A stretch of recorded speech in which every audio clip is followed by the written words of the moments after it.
Kalau imam membalik-balik sunnah Rasul. Nabi jelaskan kalau kau jadi imam ringkaskan bacaan solatmu. Ini baru jadi imam mau takbir aja sudah lama. Gajet itu muakkak mani bawaan selesai. Ada juga yang begitu. Kata Nabi ringkaskan bacaan solatmu. Ringkas. Yang kedua kata Nabi, bacalah yang umumnya orang hafal. Tujuannya apa? Satu, orang bisa husuk mengikuti kalau yang dia baca hafal. Coba kalau imamnya membaca kul huwallahu ahad, anak-anak juga ikut di belakang. Kul huwallahu ahad. Karena dia hafal. Begitu imam membaca surah Al-Baqarah ayat 10 sampai 115. La haula wala quwwata illa billah. Dia husuk dengan bacaannya, kita husuk dengan hayalan. Kita mau ikut, tidak dihafal, mau ruku, belum selesai, terpaksa kita baca semua itu di dinding.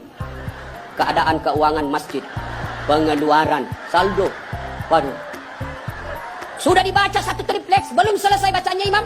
Dibaca lagi kalender Persatuan Guru Republik Indonesia cabang Kabupaten Tanah Bumbu. Selesai lagi, belum selesai imam, dibaca lagi bajunya orang caleg DPR RI nomor urut 7 dari Partai Nasdem. Dibaca semua Pak. Siapa yang salah? Siapa salah? Imam. Makanya kata Nabi, baca yang umumnya orang hafal dan ringkaskan. Ada orang jadi imam, dites lah anak penghafal, kau jadi imam nak, mau didengar bacaanmu, jadi imam lah, hanya dia yang hafal. Begitu lagi sholat tiba-tiba ada cicak jatuh, kena telinganya, stres hilang hafalannya. Apa sambungannya ini? Dia lupa betul, hening satu masjid. Tiba-tiba imam berkata, tolong bantu di belakang. Dia bilang di belakang, saya juga tidak tahu. Tiba-tiba berteriak, kalau begitu ya sudah, Allahu Akbar. Memangnya anggota DPR. Saya punya pengalaman ini Pak, waktu saya kecil di kampung SMP saya waktu itu. Sholat asar, lama sekali imam sujud. Kenapa lama betul ini imam sujud? Ada apa ini? Tiba-tiba ada kawan saya nakal, diangkat kepalanya. Wih, hilang imam. Ternyata yang ditunggu sudah keluar. Dia keluar dari pintu samping, kacau sholat. Selesai sholat ditanya, Pak Imam, kenapa kau tinggalkan kami? Dia bilang, saya kentut nak. Pak Imam, lain kali kalau kentut, kasih bangkit dulu kepala supaya kami lihat kau keluar. Dia bilang, saya sengaja, malu saya kau lihat. Kacau sholat. Siapa yang salah? Siapa salah? Siapa salah? Imam. Makanya hati-hati milih imam. Ya, ada lagi kejadian ini waktu saya kuliah, KKN. Belum jadi ustadz saya waktu itu. Wih, ada kawan saya, dia pakai baju gamis. Wah, saya bilang pasti anak pesantren. Jadilah imam dia. Saya di belakang dua anak fakultas sastra. Begitu dia baca Al-Fatihah masih aman.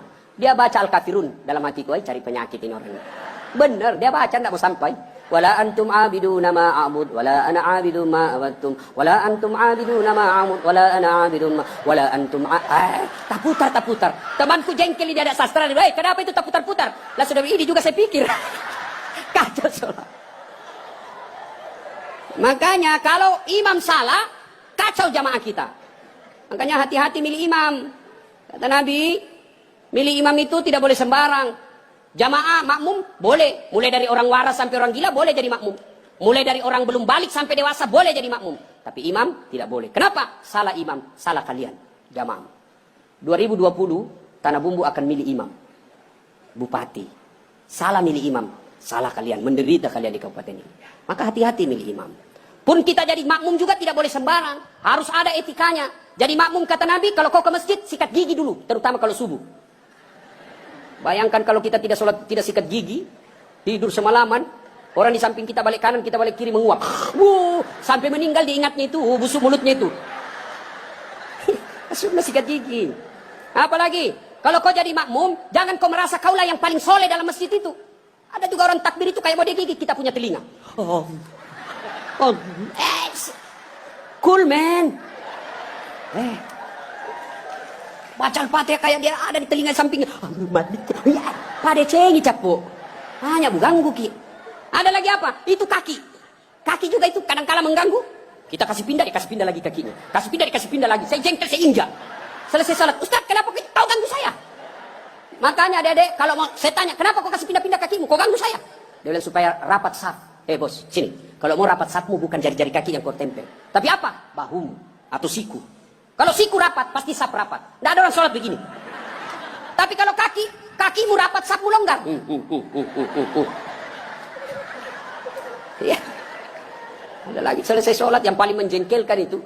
Selesai sholat, dia ambil saf paling depan, belakangnya imam.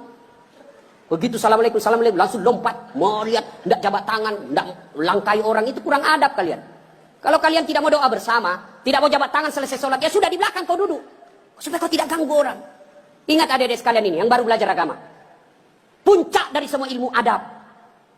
Rasulullah ditanya, ya Rasulullah, untuk apa Rasul diutus ke muka bumi? Mencerdaskan kehidupan bangsa? Bukan. Mengangkat harkat dan martabat? Bukan. Apa? Liutammima makarimal akhlak. Memperbaiki akhlak manusia. Ini kita berbeda mazhab, saling mengkafirkan. Saling menghina. Zaman sekarang aja ini kita ribut-ribut sesama muslim. Dulu tahun 90-an, kita kalau sholat subuh, Allahu Akbar. Di samping kita tidak kunut, dalam hati saja, oh Muhammadiyah. Selesai. Allahu Akbar. Tidak kunut, Muhammadiyah berarti ini. Itu aja dia. Sekarang saya pun dimaki-maki di Facebook. Apa kau Ustaz? Bicara-bicara sunnah. Baru kau tidak pelihara sunnah. Kenapa kau tuduh saya tidak pelihara sunnah? Buktinya kau tidak pelihara jenggot. Ya mau diapa kalau tidak mau tumbuh? Saya sudah kasih minyak, Bib. Tidak tumbuh-tumbuh. Malah marah istri saya. Ini Ustaz kasih kotor-kotor bantal. Kasih minyak nih, Bu. Ya. Nah, saudara-saudara sekalian. Nina golongan. Maka sebelum wafat, minta maaflah. Orang-orang yang pernah kita sakiti. Kalau ada berkaitan dengan barang, kembalikan. Ibu-ibu yang pernah ngambil sendoknya orang ketika pengantin, kasih kembali. Karena ada juga itu ibu-ibu Columbus. Tahu Columbus? Kelompok ibu-ibu pembungkus. Kalau ada pengantin dia bungkus semua kuat. Yang ketiga, penyesalan kata Nabi, yaitu mereka yang tidak menjawab azan salat ketika azan berkumandang.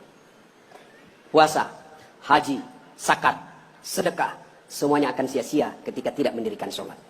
Adik-adik, kalian tidak usah malu kalau kalian tidak jadi pegawai negeri.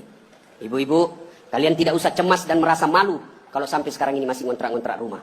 Tapi malu dan cemaslah ketika sudah dewasa seperti ini, belum mendirikan sholat dengan sebaik-baiknya. Kalau sholat kita insya Allah baik, maka hidup kita akan diperbaiki oleh Allah Subhanahu Wa Taala. Kalau sholat kita bagus, Allah yang akan menyelesaikan semuanya. Di dunia ini tidak ada orang tidak punya masalah. Semua kita punya masalah. Pasti. Jangankan kita. Nabi ada masalahnya. Beliau masih dalam kandungan sudah wafat. Bapak beliau.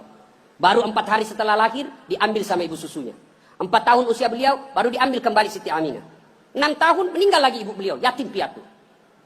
8 tahun, meninggal lagi kakek beliau. Diambil oleh pamannya. 12 tahun sudah ikut perang. Makin ke sana, makin banyak tantangan. Diusir dari kampung halamannya. Dan siapa yang mengusirnya? Bukan orang lain. Siapa? Pamannya sendiri. Maka, Nabi saja punya masalah, apalagi kita. Adik-adik, ini ibu-ibu kalau ada masalah,